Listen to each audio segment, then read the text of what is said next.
नमस्कार, मी रिद्धी म्हात्रे. बातमीपत्रामध्ये आपल्या सगळ्यांचं स्वागत. बातमीपत्राच्या सुरुवातीलाच पुण्यामधून एक धक्कादायक बातमी समजते. पुणे जिल्ह्यातील रुग्णांच्या जीवाशी खेळ सुरू आहे.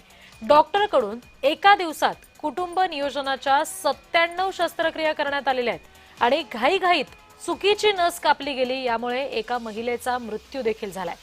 शस्त्रक्रियेनंतर पोटात रक्तस्राव झाला आणि त्यामुळे रंजना केसकर यांचा मृत्यू झाला. लक्ष्मण हाके यांनी रुग्णालयामध्ये जाऊन या सगळ्या प्रकरणाची पाहणी केलेली आहे.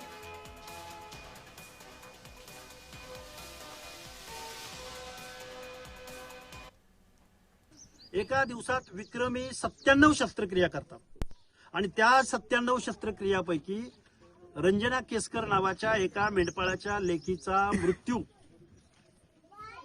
त्या डॉक्टरांच्या हातून झालेला आहे. त्या डॉक्टरांना हे लक्षात आलेलं होतं की नसबंदी करत असताना रक्तस्राव होतोय, तरीही त्या डॉक्टरांनी त्याकडे दुर्लक्ष केलं. त्यांना त्यांचं टार्गेट पूर्ण करायचं होतं. 97 शस्त्रक्रिया एका सर्जनकडून. त्या दिवशी 19 शस्त्रक्रिया पार पडल्या, परंतु त्यातील एका लाभार्थ्याला शस्त्रक्रियेनंतर BP कमी होण्याचा त्रास सुरू झाला.